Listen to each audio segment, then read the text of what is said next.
안녕하세요. 말씀 숲큐티 이목사입니다. 사무엘의 아들들 요엘, 아비야는 브엘세바에서 사사가 되었습니다. 그러나 그들은 아버지 사무엘의 믿음을 따르지 않았죠. 그들은 이익을 따라 뇌물을 받고 판결을 굽게 했습니다.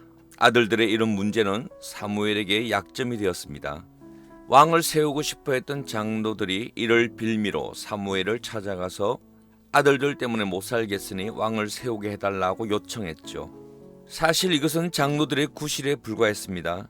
사무엘의 아들들이 부정을 저지르는 것이 왕을 세워야 하는 이유가 되지는 않기 때문입니다. 장로들은 오랫동안 왕을 세우기 위해 기회를 엿보고 있었고 이제 기회를 잡은 것입니다. 사무엘은 왕을 세우는 것을 좋아하지 않았기에 이를 두고 기도했습니다. 하나님께서는 사무엘에게 장로들의 요구를 들어주라 하시며 그들이 사무엘을 버리는 것이 아니라 사실은 하나님을 왕으로 모시고 싶지 않기 때문이라고 말씀하셨습니다. 하나님께서는 장로들의 마음을 꿰뚫어 보셨고 그들은 애굽에서 인도하여 낸 날 이후 언제나 다른 신들을 섬긴 것이라 지적하셨죠. 하나님께서는 그들의 말을 들어주되 엄히 경고하고 그들을 다스릴 왕의 제도를 가르치라 명령하십니다. 그리고 왕을 세우면 일어날 부작용에 대해 구체적으로 경고하죠. 왕이 아들들을 데려다가 자신을 호위하는 병력으로 쓸 것이다. 왕이 아들들을 군인으로 삼고 무기와 전쟁 장비도 만들 것이다. 왕이 딸들을 데려다가 자신을 위해 일을 시킬 것이다. 밭, 포도원, 감나물에서 제일 좋은 것을 가져가 버릴 것이다. 노비 아름다운 소년, 나귀들을 끌어다가 자기 일을 시킬 것이다. 양떼의 10분의 1을 거두어 가고 너희가 그 종이 될 것이다. 결론은 왕이 자신을 위해 백성들을 착취하며 통제할 것이고 재산도 뺏어갈 것이라는 것이죠. 그런데도 장로들은 왜 이토록 왕을 세우고자 했을까요? 이 문제 이면에는 심각한 영적인 문제가 숨어 있습니다. 첫째, 그들은 주변국들을 보면서 자신들도 왕을 가지고 싶어 했습니다. 이스라엘 주변국들은 모두 왕을 두고 있었습니다. 애굽, 모압, 암몬, 에돔 등 모두가 강력한 왕정 체제였습니다. 이스라엘 백성들이 보기에 왕이 다스리는 나라가 부강해 보이며 합리적으로 보였던 것 같습니다. 아마 왕이 근엄하게 왕복을 입고 다스리는 모습이 뭔가 강한 나라의 상징처럼 보이고 체계적인 정치 시스템인 것처럼 여겨진 것이겠죠.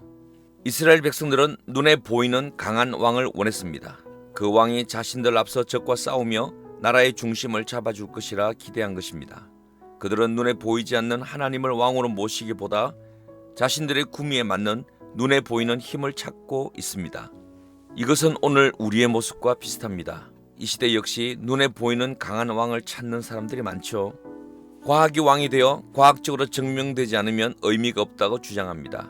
철학의 합리성, 실존 같은 논리들이 주창되며 신은 없다는 것을 전제로 세상을 이해하려고 노력합니다. 그러나 솔로몬은 이 세상의 지혜가 얼마나 허무한 것인지 전도서에서 강조합니다. 하나님 없는 이 세상의 지혜와 수고가 얼마나 헛된 것인지를 경험한 것이죠. 눈앞에 강한 왕을 섬기는 것은 곧 이 세상의 신들을 섬기는 것과 같습니다. 즉 우상 숭배의 다른 말이죠. 우리는 예수님의 십자가 보혈로 구원받고 세례를 받을 때 우리의 사상과 철학, 세계관도 함께 세례를 받아야 합니다. 바울은 빌립보서 3장 7절 8절에서 무엇이든지 내게 유익하던 것을 내가 그리스도를 위하여 다 해로 여길 뿐더러 또한 모든 것을 해로 여김은 내 주 그리스도 예수를 아는 지식이 가장 고상하기 때문이라 라고 말씀하고 있습니다. 곧 우리가 예수를 알았다면 이 세상 세계관, 철학, 악한 사상 등 하나님을 대적하는 가치관들에 동의하면 안 된다는 것이죠. 우리는 이 세상의 왕을 섬겨서는 안 되기 때문입니다. 둘째, 이스라엘 백성들은 하나님을 왕으로 섬기기 싫어했기 때문에 다른 왕을 세우려 했습니다. 다른 왕은 곧 우상입니다. 눈에 보이는 것을 섬기고자 하는 것은 광야에서 금송아지를 만들어 하나님이라고 섬겼던 이스라엘 모습의 연장이죠. 그리고 그 금송아지는 지금도 성도들의 삶 속에 영향을 끼치고 있습니다. 이 시대에도 신이 어디 있냐며 주장하지만 많은 이들이 점쟁이를 찾고 무속을 따르는 모습을 자주 볼 수 있습니다. 인간 속에 하나님을 향한 왜곡의 갈망의 표현이죠. 이스라엘 백성들은 오랜 시간 하나님의 전적인 도움을 받았고 사무엘의 지도로 한때는 회개하며 하나님 앞에 돌아온 적도 있었습니다. 그러나 세월이 흐르고 사무엘의 나이가 많아지자 다시 하나님을 대적하려는 본성이 끌어오르는 것이죠. 우리의 영적 전쟁은 우리 안에 왕이 되려고 하는 모든 것들을 무너뜨리고 오직 예수 그리스도께서 나의 왕이 되도록 하는 싸움인 것입니다. 믿음의 역사는 언제나 이 우상 숭배와의 싸움입니다. 이스라엘 백성들은 하나님을 왕으로 모시는 것에 만족하지 않았습니다. 눈에 보이는 강한 왕을 원했죠. 내 눈에 만족스러운 왕이 곧 우상입니다. 우리는 영원한 하나님을 왕으로 모시는 것에 한치도 물러서서는 안 되는 하나님의 백성들임을 기억해야 합니다.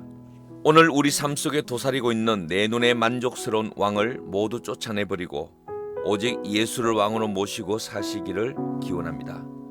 감사합니다.